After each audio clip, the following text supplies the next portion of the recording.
Bienvenue à toutes et à tous. Aujourd'hui, on plonge dans un sujet très concret. On va parler plomberie. Plus précisément, la réparation d'une fuite de robinet. Ce petit goutte à goutte qui nous tape sur les nerfs. Ah oui, le classique bloc. Bloc. Exactement. Notre base pour cette exploration, c'est un guide pratique, réparer une fuite de robinet, guide de remplacement du joint. Un guide qui se veut simple et direct, j'imagine. C'est ça. L'idée, c'est de décortiquer ensemble les étapes, comprendre le comment, bien sûr, mais aussi le pourquoi derrière chaque geste. Arrêter la fuite, c'est le but, mais on veut aussi saisir ce principe d'étanchéité. Et peut-être démystifier un peu cette réparation que beaucoup redoutent. Tout à fait. C'est quand même fou qu'un petit boule de caoutchouc, ce joint, puisse causer tant de tracas, non? Et gaspiller de l'eau en plus. C'est souvent les plus petites pièces qui ont un rôle critique. Mais bonne nouvelle, le guide suggère que c'est faisable soi-même avec de la méthode. Alors, comment on transforme ce ploc agaçant en victoire? C'est ce qu'on va voir. Prêt? Allons-y. Bon, d'appeler notre guide la toute première chose, avant même de sortir la clé à molette. Couper l'eau. Exactement. Couper l'arrivée d'eau générale. Ça paraît basique, mais c'est la sécurité avant tout. Fondamental. On évite l'inondation, on travaille au sec, sans pression dans les tuyaux. C'est non négociable. On n'a pas envie de prendre une douche surprise en plein bricolage, hein. Non, clairement pas. Et juste après avoir coupé l'eau générale, le guide dit d'ouvrir le robinet qui fuit. Pourquoi ça? Pour vider ce qui reste dans le tuyau juste là, avant le robinet. Ça évite les dernières gouttes quand on va démonter. C'est plus propre. Logique. Ensuite, préparer les outils. Le guide le mentionne, mais petit bémol, il ne dit pas exactement lesquels. Ah, ça c'est un point classique des guides parfois. On doit un peu deviner. Oui, on suppose qu'il faut au moins une clé à molette, peut-être une panse, des tournevis sûrement. Oui, plat, cruciforme, ça dépendra vraiment du modèle de robinet. Avoir une petite sélection sous la main, c'est jamais une mauvaise idée. C'est clair, avoir tout prêt évite de courir partout les mains mouillées ou sales. Tout à fait. Et cette phase de préparation, couper l'eau, vidanger, rassembler le bon matériel, c'est vraiment la clé d'une intervention sereine et efficace. Ça met dans de bonnes conditions. Exactement. Ça prévient les complications. Utiliser la mauvaise clé, par exemple, ça peut abîmer un écrou. Et là, Et là, c'est la galère. voilà. Donc, rigueur dès le départ. Anticiper pour bien agir. Parfait.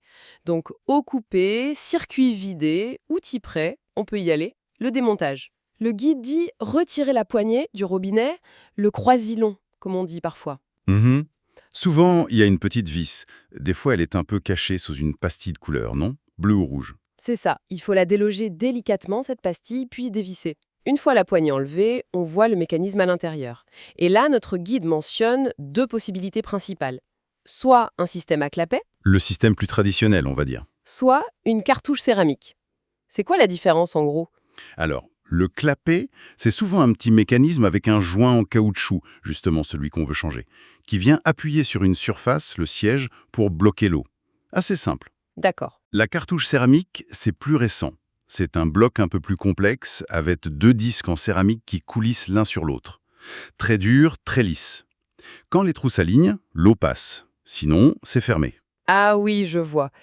Et le joint qu'on change, il est où là-dedans? Alors, l'étanchéité principale vient du contact des disques, mais il y a souvent des joints autour ou à la base de la cartouche qui peuvent aussi fuir.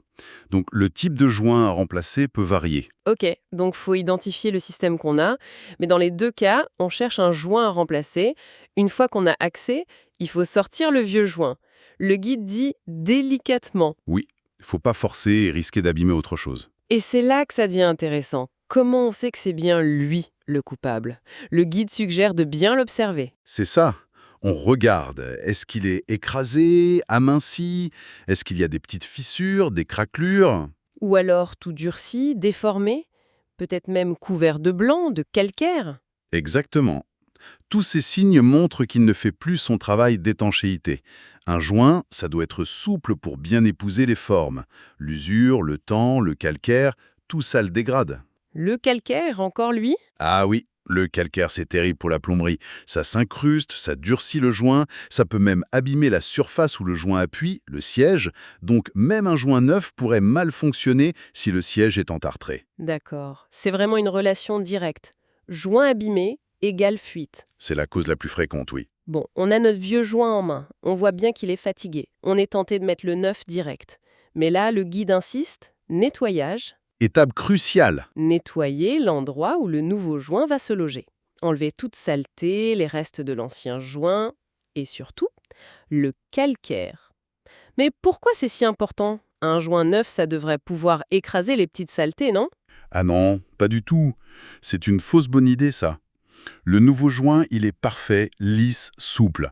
Pour qu'il soit étanche, il faut qu'il plaque parfaitement contre une surface, elle aussi parfaite, lisse et propre. Je vois. Le moindre grain, le moindre dépôt de calcaire, ça crée une irrégularité. Et hop, un chemin pour l'eau. Microfuite assurée, même avec un joint neuf. Donc faut vraiment frotter. Avec quoi? Une petite brosse non métallique, un chiffon. Pour le calcaire un peu tenace, on peut utiliser un peu de vinaigre blanc, mais attention à bien rincer et à ne pas rayer le métal. La propreté du siège, c'est aussi important que le joint lui-même. D'accord, compris. On prépare vraiment le terrain nickel. Une fois que c'est propre comme un sous-neuf, on met le nouveau joint. Le guide est clair, exactement au même endroit que l'ancien. Oui, il doit bien s'asseoir dans sa gorge ou contre sa surface, sans être tordu, pincé, rien. Il doit épouser la forme parfaitement. C'est ça. C'est cette précision de positionnement qui garantit l'étanchéité. Parfois, une micro-touche de graisse silicone spéciale plomberie peut aider à la mise en place et à la longévité. Mais le placement correct reste le point essentiel. Propreté et précision donc, le duo gagnant. Joint neuf en place, on remonte. Le guide dit chemin inverse du démontage. Logique? On remet le clapet ou la cartouche, on vérifie que tout s'aligne bien, puis on refixe la poignée avec sa vis. Une chose importante qu'on lit souvent, serrer, oui, mais pas comme un fou. Le fameux surserrage. Le piège classique du bricoleur. C'est ça, on pense bien faire, mais on risque de tout casser, non? Abîmer un filetage, fendre le plastique ou la céramique. Ou même écraser le joint neuf, ce qui peut réduire sa durée de vie ou créer une autre fuite. Il faut serrer juste ce qu'il faut, ferme, mais sans forcer excessivement. L'étanchéité vient du joint bien placé, pas de la force brute. Bon conseil. Et là, Le moment de vérité. Le test. Le guide dit de rouvrir l'arrivée d'eau générale, doucement, oui, progressivement. pour éviter le coup de bélier, la surpression soudaine. D'accord. Et une fois l'eau revenue, on manipule le robinet, on ouvre, on ferme, eau chaude, eau froide, si c'est un mitigeur, et on regarde, on scrute. Exactement. On cherche la moindre petite goutte, le plus petit sointement à la base de la poignée, là où on a travaillé. Si tout est sec, Victoire. Mission accomplie. c'est la satisfaction du travail bien fait. Mais le guide, prévoyant, imagine le cas où ça fuit encore un peu. Un léger sointement persistant. Grosse déception. Oui, ça peut arriver. Qu'est-ce qu'on fait alors, d'après le guide? La première chose à vérifier, C'est de s'assurer que le joint est vraiment bien positionné. Il a pu bouger un tout petit peu en remontant ou en serrant. ah, donc ça veut dire on recoupe l'eau, on redémonte tout et on regarde. Bah oui, c'est un peu frustrant, mais c'est la démarche logique avant d'imaginer pire. Recouper, redémonter, regarder le joint. Est-il bien à plat? Pas pincé? Parfois, juste le remettre correctement, ça suffit. Ok, une vérification s'impose. Mais si même après ça, ça fuit toujours, ou si la fuite est différente, là le guide suggère De faire appel à un professionnel, à un plombier. Et c'est réaliste. pourquoi, quand est-ce qu'on sait qu'on a atteint la limite de ce qu'on peut faire soi-même?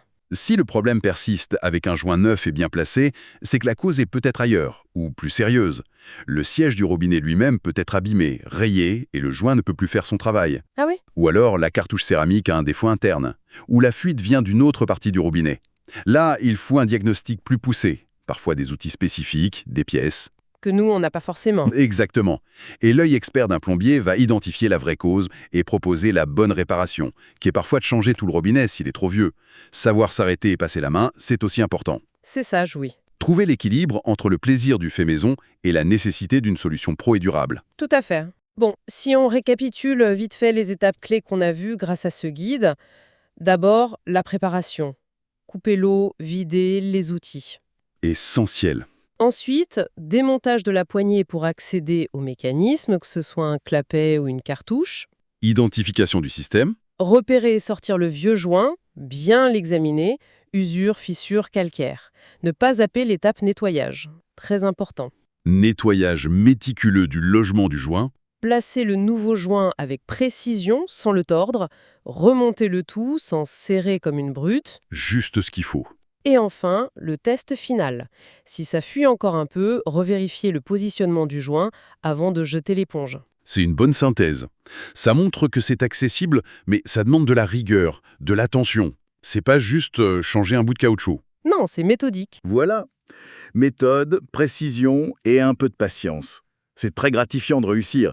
Mais, comme le dit bien le guide, savoir aussi quand appeler un pro, c'est une compétence en soi pour avoir une réparation fiable et sur le long terme. Tout à fait. Et tiens, pour finir, une petite réflexion qui va un peu au-delà du robinet. Ce guide s'est concentré sur ce tout petit joint. Hmm, Ça fait penser, il y a sans doute plein d'autres petites pièces comme ça dans notre quotidien qu'on ne voit pas, mais qui sont super importantes, non? Ah oui, certainement. Je pense au joint des fenêtres, par exemple, pour l'isolation, ou le joint de la porte du frigo, pour l'énergie, les filtres partout. Les rondelles dans les meubles qu'on monte. Plein de petits détails techniques discrets. Exactement. Est-ce qu'on leur accorde assez d'attention? Leur entretien régulier pourrait peut-être avoir un impact sur notre confort, ou même nos factures. C'est juste une pensée, une invitation à regarder d'un peu plus près ces détails qui nous entourent. C'est une excellente réflexion pour conclure. Observer l'invisible qui fait fonctionner le visible.